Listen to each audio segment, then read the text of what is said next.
December 19th, 1944. Inside a freezing bunker in Verdun, General George S. Patton makes an impossible promise to Dwight Eisenhower. He claims he can pivot his entire Third Army 90 degrees and strike the German flank in just 48 hours. The room falls dead silent. The assembled Allied officers are convinced Patton is making a reckless boast. Moving hundreds of thousands of men, tanks, and supply trucks on a dime violates every fundamental law of military logistics. By conventional metrics, this massive maneuver should instantly collapse into the greatest traffic jam in history. It sounded like absolute madness. So, how did Patton actually intend to pull it off? This is the story of the most famous logistical maneuver of the entire war. Stripping away the popular myth of the lone maverick general, we uncover the unglamorous reality of how a sprawling army of 250,000 men actually executed an impossible winter pivot.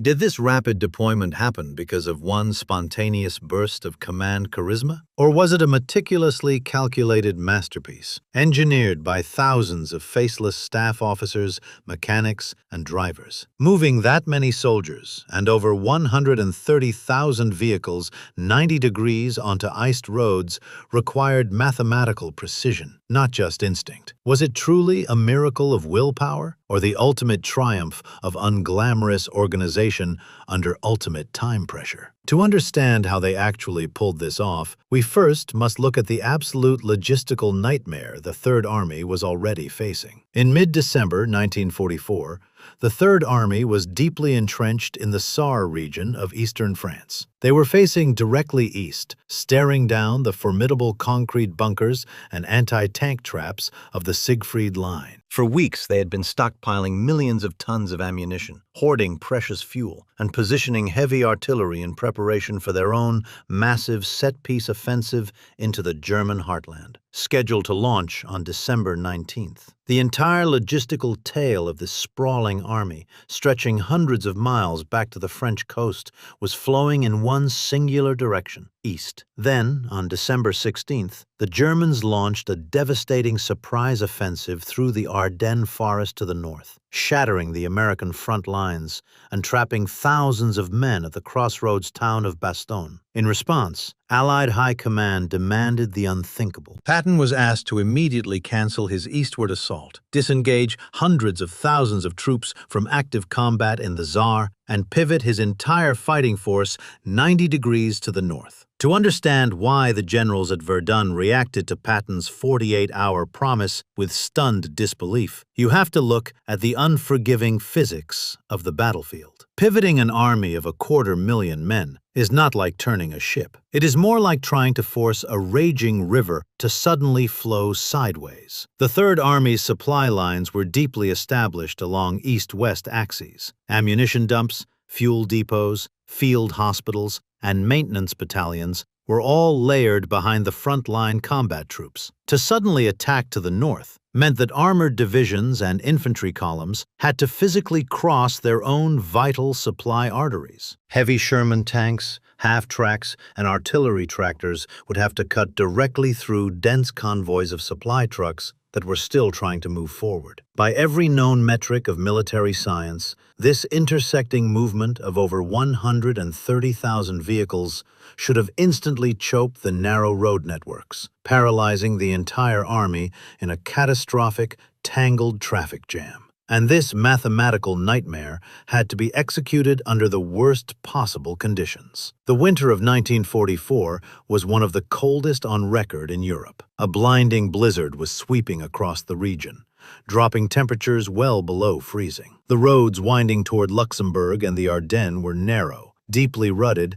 and rapidly icing over. Furthermore, because the element of surprise was critical, tens of thousands of heavy trucks and tanks would have to drive continuously through the night under strict blackout conditions. Headlights were completely forbidden to avoid drawing German artillery fire or Luftwaffe bombing runs. Exhausted drivers would be forced to navigate icy, cliffside mountain roads, relying solely on tiny cat-eye slit markers on the bumpers of the vehicles directly in front of them, peering through snow-caked windshields in pitch blackness. If the sheer physics of the movement were not daunting enough, There was the human element. The Third Army was suffering from severe shortages of winter gear.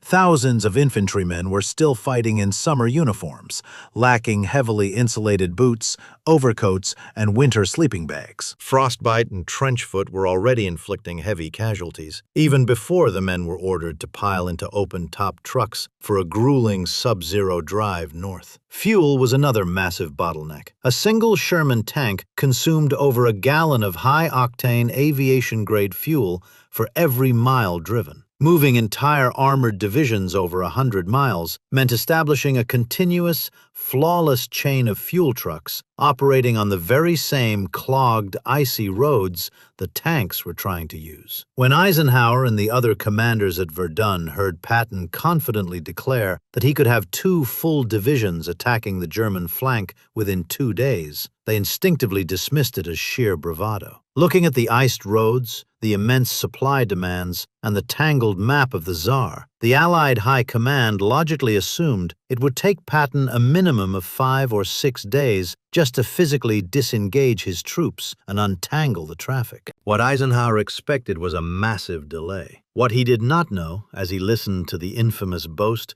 was that the Third Army commander was not operating on a sudden, reckless whim. The illusion of the spontaneous miracle shatters when we look at the command timeline just before the famous Verdun conference. On December 17th, 2 days before Patton made his dramatic promise, intelligence officers at the Third Army's headquarters in Nancy had already recognized the severe threat of the German breakthrough. While the Allied High Command was still struggling to grasp the scale of the crisis, Patton's inner circle was quietly shifting gears. The popular myth paints this pivot as a sudden stroke of lone genius, conjured out of thin air through sheer command charisma. The reality, however, belongs to a brilliant, meticulous, and largely overshadowed group of staff officers working in the shadows. Leading this organizational effort was Major General Hobart Gay, Patton's chief of staff. Anticipating the inevitable call for help, Patton and Gay gathered their logistics experts in a map-lined war room. Before Patton even departed for Verdun, he ordered his staff to draft 3 distinct contingency plans for a northern counterattack. Operating under extreme secrecy, these officers calculated the exact fuel requirements, assessed bridge capacities, and established the precise order of march for 3 different axes of advance. They engineered a mathematical blueprint detailing exactly which units would disengage first and how intersecting supply columns must be regulated to prevent gridlock. By the time Patton stood in that freezing bunker on December 19th and guaranteed a 48-hour turnaround, he wasn't taking a reckless gamble. He had the hard math in his pocket. When Eisenhower finally gave the green light, Patton did not scramble to invent a strategy. He simply walked to a field telephone, called his headquarters, and issued a single, prearranged code word. That call triggered a massive operational blueprint already waiting on the desks of his commanders. But plotting bold arrows on a dry, well-lit map is entirely different from moving actual steel. The maneuver was mathematically perfect on paper. Now that flawless staff work had to survive its first brutal contact with freezing mud, broken machines, and thousands of deeply exhausted men. To translate a perfect paper blueprint into the physical movement of 133,000 vehicles, the Third Army had to rely entirely on the relentless, invisible grind of its logistical machine. The execution of this maneuver demanded a ruthless suppression of chaos, and that burden fell first onto the shoulders of the military police. Within hours of the code word being issued, MP battalions were rapidly pushed forward ahead of the armored columns. Their mission was to form a vast, human traffic control network across the sprawling, rural road systems of northeastern France and Luxembourg. These men were deployed to every critical intersection, narrow bridge, and winding mountain crossroads along the designated northern routes. They did not have the luxury of advanced radio networks to coordinate the flow of traffic. Instead, they stood in the middle of freezing sleet and driving snow, armed only with flashlights, hand signals, and an unyielding set of orders. The MPs essentially became the physical valves of a massive steel artery. Operating in near total darkness due to strict blackout conditions, They were tasked with regulating a bumper-to-bumper tide of Sherman tanks, half-tracks, artillery pieces, and supply trucks. To prevent the mathematically predicted gridlock, the military police enforced a draconian priority system. The movement tables dictated exactly which division had the right of way down to the minute. If a convoy from an armored division was scheduled to cross an intersection at midnight, any intersecting infantry supply column was brutally halted, regardless of how desperately those supplies were needed at the front. There was zero margin for error, and absolutely zero tolerance for mechanical delays. The orders were explicit. The roads could not be blocked for any reason. If a heavy truck blew a tire, or a jeep stalled on a narrow, icy incline, it was not given time for a tow or a careful recovery. The MPs immediately ordered the trailing vehicles to physically ram the broken machine, violently shoving it off the road and into the snowy ditches to keep the main column moving. The flow of the army took absolute precedence over the survival of any single piece of equipment. Thousands of vehicles ground their way north through this ruthless system, guided by frozen men, standing like living semaphores in the blizzard. But managing the traffic was only the first layer of this logistical nightmare. As the armored spearheads pivoted north, they threatened to rapidly outrun their own lifeblood. The entire Third Army was heavily mechanized, and it ran entirely on high-octane gasoline. Suddenly shifting the direction of the attack meant that the meticulously established fuel dumps, located miles behind the original Eastern front lines, were now in the wrong place. To solve this, the Quartermaster Corps had to execute a radical and immediate rerouting of the Army's petroleum supply chain. Supply officers stationed in rear echelon tents worked frantically by lantern light, calculating vehicle consumption rates down to the individual gallon. They knew exactly how much fuel a Sherman tank burned per mile, how severely the freezing weather would degrade engine efficiency, and how much extra fuel would be consumed just idling in the slow-moving traffic. Based on these desperate mathematics, quartermasters dispatched fleets of supply trucks, loaded with thousands of 5-gallon jerry cans. These trucks had to weave their way through the very same clogged, icy road networks as the combat troops, leapfrogging ahead of the armored columns to establish improvised fuel dumps exactly where the tanks would begin to run dry. It was a masterclass in aggressive anticipation. Truck drivers hauled explosive cargo over deeply rutted, slippery roads in the pitch black, knowing that if they failed to reach their designated coordinates on time, an entire armored battalion would be rendered completely immobile, frozen in the snow before ever firing a shot. The fuel supply did not flow automatically. It was forced north through sheer organizational willpower, ensuring that the heavy armor never starved on its grueling march toward the Ardennes. While the fuel kept the engines running, the extreme conditions were systematically destroying the machines themselves. The sheer physical friction of pushing tens of thousands of heavy vehicles over frozen, uneven terrain took a devastating toll on tracks, suspensions, and transmissions. The cold made steel brittle, and the treacherous ice caused heavy tanks to slide off embankments or tear their treads on jagged rocks hidden beneath the snow. To counter this rapid mechanical attrition, ordnance and maintenance companies were pushed to the absolute limit. These specialized repair teams operated directly on the shoulders of the muddy roads, working around the clock in sub-zero temperatures. There were no heated garages or well-lit maintenance bays. Mechanics were forced to crawl into the freezing mud beneath 30-ton tanks to replace broken road wheels or repair shattered drive sprockets. Bare skin froze instantly to cold metal tools.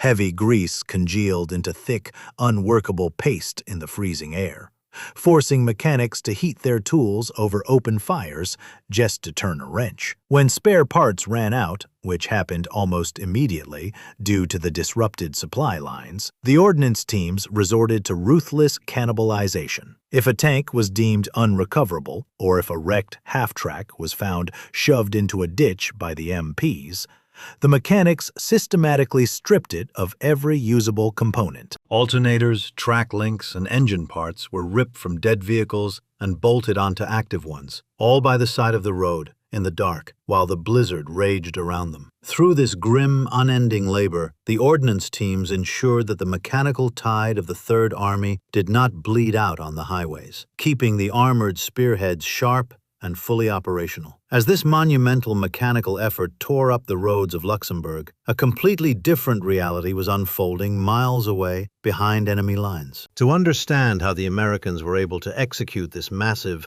noisy, and chaotic redeployment without being immediately destroyed by artillery or airstrikes, we must shift to the perspective of the German High Command at OB West. At the exact moment Patton's army was grinding its way north, German military intelligence remained completely, structurally blind to the shift. The commanders orchestrating the Ardennes offensive, including Field Marshal Gerd von Rundstedt, were staring at their own maps, heavily reliant on a set of deeply ingrained assumptions. The Germans knew perfectly well where the Third Army had been positioned just days prior. They knew Patton was massed in the Saar, heavily committed to an eastward posture. When the blizzard descended over Western Europe, grounding all Allied reconnaissance aircraft, it also grounded the Luftwaffe. German spotter planes could not fly, meaning there was no aerial reconnaissance to observe the massive traffic jams and troop movements occurring on the French roads. Furthermore, the Americans had enforced a strict, absolute radio silence regarding the movement. All coordination between Patton's headquarters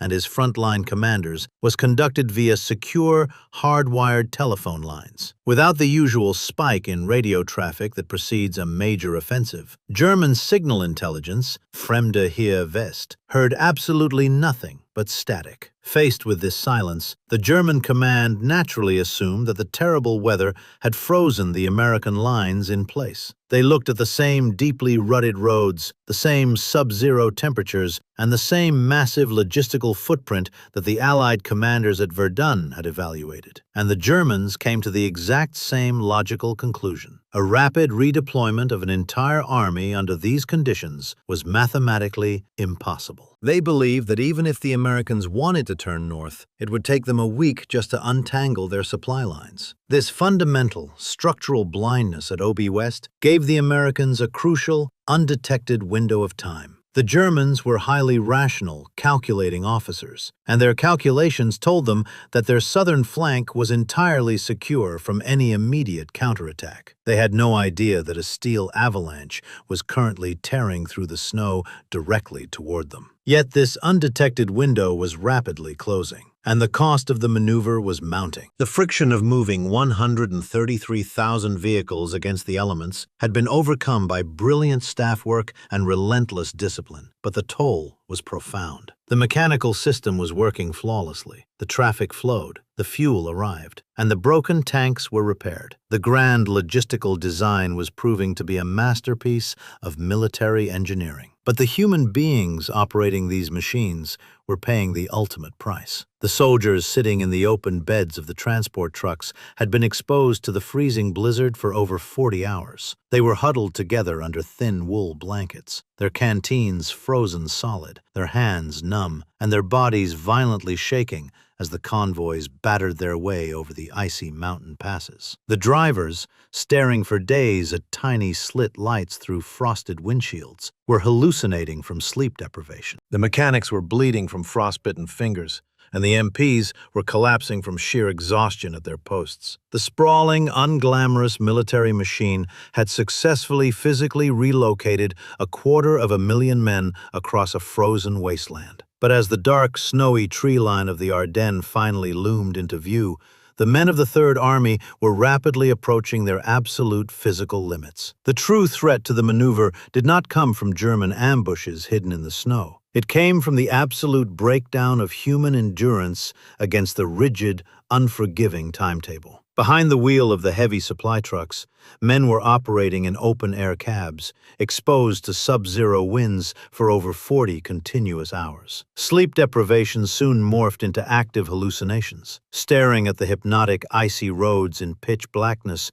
drivers saw phantom obstacles and violently swerved. Trucks began crashing and sliding off the slick mountain roads, threatening to paralyze the armored divisions trapped directly behind them. The perfectly engineered schedule was beginning to fray. Worse still, the The rapid advance was physically outrunning its own support structures. Heavy artillery battalions, dragging massive howitzers through the sleet, lagged dangerously behind the mechanized vanguard. Even more critically, the army was severing its own nervous system. The Signal Corps was tasked with unspooling hundreds of miles of telephone wire to maintain the secure communications that kept the movement hidden. But the ground had frozen solid. Signalmen could not dig trenches fast enough, and the relentless pace of the tanks simply left the wire crews behind. Because strict radio silence was still enforced, this lack of telephone wire plunged the advancing columns into a dangerous communication blackout, exactly as they neared the combat zone. The mathematical perfection of the headquarters blueprint was finally buckling under the brutal friction of reality. Operating completely blind, physically exhausted,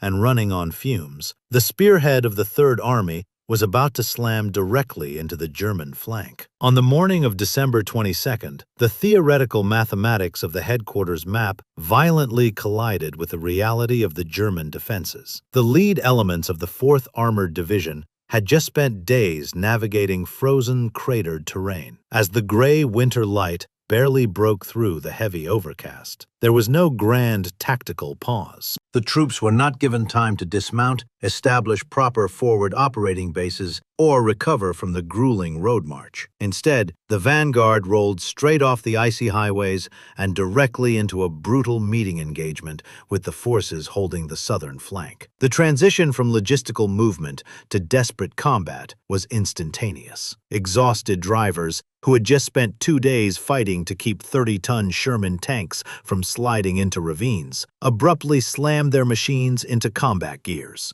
Gunners inside the freezing steel turrets began loading high explosive shells while still bouncing violently on the move. Infantrymen in the trailing half-tracks, stiff and shivering under frozen blankets, gripped their rifles to vault over the steel sides into incoming fire. The relentless highway marathon instantly transformed into a frantic, disjointed firefight tearing through the snow-choked villages toward Bastogne. The sudden eruption of American armor shattered the German High Command's assumption that their southern sector was secure. German anti-tank crews frantically scrambled to fire on an armored spearhead they had mathematically calculated could not possibly be there. But for the advancing Americans, the severed communication lines meant frontline commanders were reacting to ambushes and fortified roadblocks second by second. Platoon leaders were forced to clear freezing woods and stone farmhouses on the fly, stripped of their usual coordinated artillery support. The men of the Third Army had pushed their physical boundaries to the breaking point